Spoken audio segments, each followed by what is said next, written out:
Hello, నేను విశేషరావు.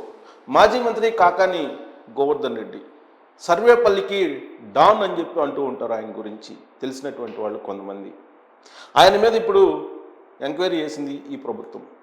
Damodar SP ఆధ్వర్యంలో 10 మందితో కూడినటువంటి ఒక సిట్ని ఏర్పాటు చేసి విచారణ చేయడానికి ఆదేశించింది. ఏ విషయంలో విచారణ చేయాలని అని చెప్పి ఆదేశించింది, ఎందుకు కాకాని గోవర్ధన్ రెడ్డి గారి మీద విచారణకు ఆదేశించారు అని చెప్పి మనం ఒకసారి విశ్లేషణ చేసుకుంటే, సర్వేపల్లిలో గ్రావెల్ కానీ లేదా క్వాడ్జ్ కానీ ఏదైనా సరే అది కాకాని గోవర్ధన్ రెడ్డి గారి ద్వారానే వెళ్ళింది అనేది అప్పట్లో వచ్చినటువంటి ఆరోపణలు చేసింది ఎవరు? మాజీ మంత్రి చంద్రమోహన్ రెడ్డి గారు. సో చంద్రమోహన్ రెడ్డి గారు అనేక సందర్భాల్లో ఈ గ్రావెల్ మీద కానీ క్వాడ్జ్ మీద కానీ అప్పట్లో ధర్నాలు చేశారు, ఆందోళన కూడా చేశారు సోమిరెడ్డి చంద్రమోహన్ రెడ్డి గారు. కానీ అప్పుడున్నటువంటి జగన్మోహన్ రెడ్డి గారి ప్రభుత్వం ఎలాంటి కేసులు ఫైల్ చేయలేదు, తీసుకోలేదు.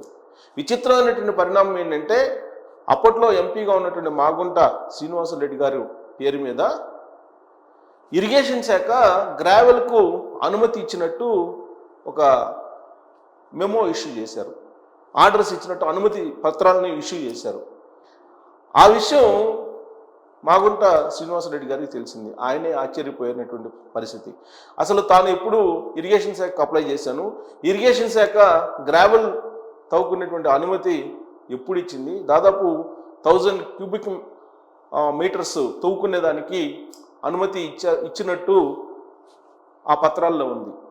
ఆ మాగుంట శ్రీనివాసరెడ్డి ఆయనే ఆశ్చర్యపోయారు.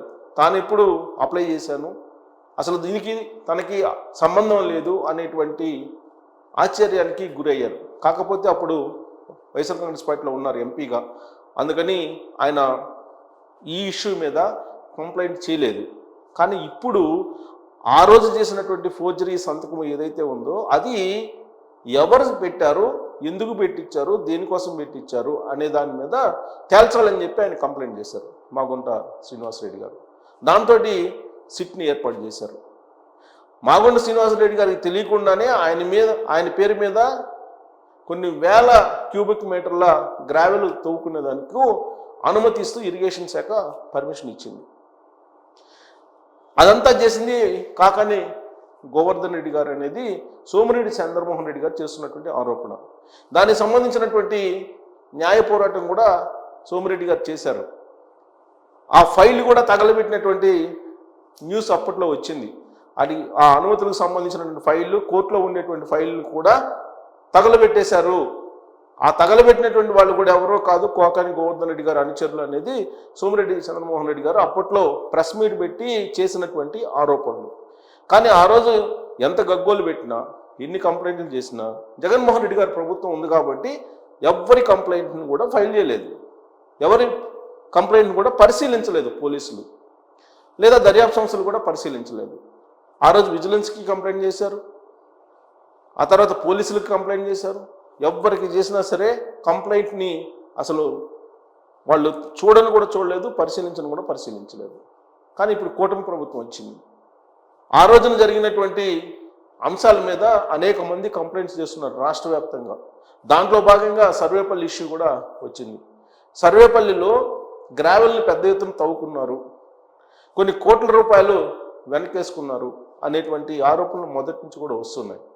ఈ మధ్యకాలంలో కాకాని గోవర్ధన్ రెడ్డి గారు అధికారం కోల్పోయిన తర్వాత కూడా పోలీసులను ఉద్దేశించి, అక్కడ ఉన్నటువంటి సిఐని, అక్కడ ఉన్న డిఎస్పీని ఉద్దేశించి బట్టలు ఊడదీసి నిలబెడతాం రాబోయేటువంటి రోజులు అధికారంలోకి వచ్చిన తర్వాత అని చెప్పి ఆయన కామెంట్ చేశారు.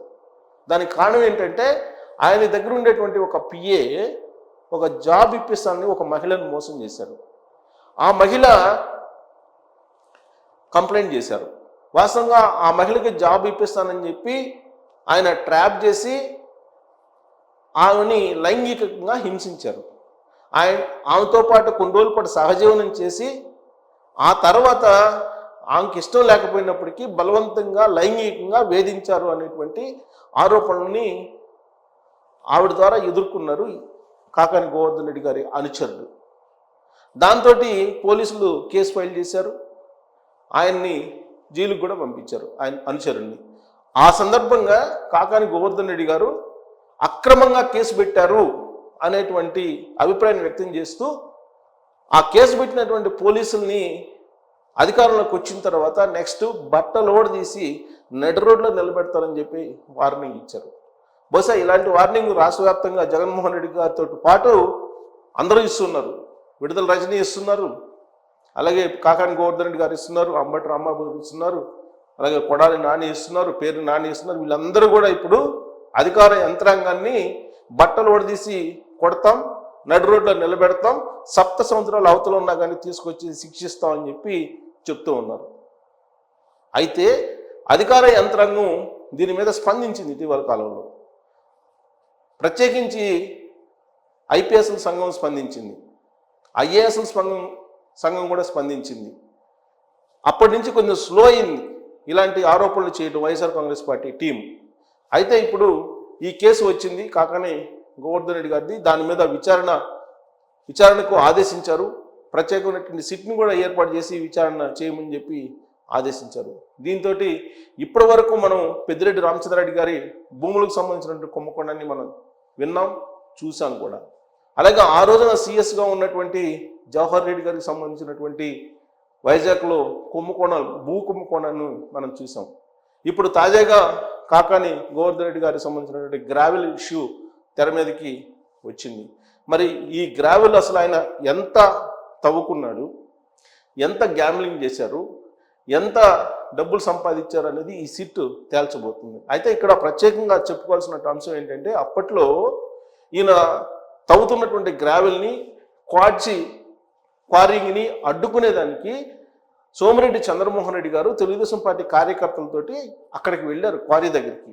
ఆ సందర్భంగా ప్రత్యేకమైనటువంటి బస్సుల్లో ట్రాన్స్జెండర్స్ని అక్కడ మోహరింపజేశారు కాకాని గోవర్ధన్ రెడ్డి గారు. ట్రాన్స్జెండర్స్ని తెలుగుదేశం పార్టీ వాళ్ళ మీద ఉసిగొలిపారు, దాడి చేయించేటువంటి ప్రయత్నం చేశారు. ఆ న్యూస్ కూడా అప్పట్లో బయటకు వచ్చింది. సో ఇవన్నీ ఒక్కసారి అవలోకన చేసుకొని వీటన్నిటినీ పరిశీలిస్తే కనుక ఆ రోజున క్వారీల్లో ఏం జరిగింది అనేది అక్కడ ఉండేటువంటి వాళ్ళందరికీ కూడా తెలుసు. దాని మీద ఇప్పుడు విచారణకు ఆదేశించారు కాబట్టి అఫీషియల్గా ఆన్ డాక్యుమెంట్ అసలు ఏం జరిగింది, మాగుంట శ్రీనివాసరెడ్డి గారి పేరు మీద ఆయనకి తెలియకుండా ఆయన సంతకం చేసి ఏ విధంగా క్వారీ చేశారు, ఏ విధంగా గ్రావెల్ అమ్ముకున్నారు, ఇది బయటకు వచ్చేటువంటి అవకాశం ఉంది. ఒకవేళ ఇది కనుక బయటకు వస్తే ఫోర్జరీ సంతకానికి సంబంధించినటువంటి ఎవిడెన్స్ బయటకు వస్తే కనుక ఆ ఫోర్జరీ ఎవరు చేయించారు ఏంటి అనేది కనుక ఇన్వెస్టిగేషన్లో పూర్తి స్థాయిలో కనుక ఆన్ డాక్యుమెంట్ కనుక దొరికితే కాకాని గోవర్ధన్ రెడ్డి గారు రాబోయేటువంటి రోజుల్లో ఊచలు లెక్క పెట్టాల్సినటువంటి పరిస్థితి వస్తుంది అని చెప్పి సోమిరెడ్డి చంద్రమోహన్ రెడ్డి గారు చెప్తున్నారు. మరి కాకాని గోవర్ధన్ రెడ్డి గారు జైలు బాట పట్టాల్సిందేనా, లేదంటే ఆ ఫోర్జరీ సంతకంతో ఆయనకి సంబంధం లేదని చెప్పి మీరు అనుకుంటున్నారా? మాగుంట శ్రీనివాసరెడ్డి చేసినటువంటి కంప్లైంట్ని బేస్ చేసుకొని ఈ విచారణ జరగబోతుంది. సో ఇది పూర్తయిన తర్వాత ఎలాంటి పరిస్థితుల్ని కాకాని ఎదుర్కోబోతున్నారు అనే దాని మీద మీరు కామెంట్ చేయొచ్చు. Thank you.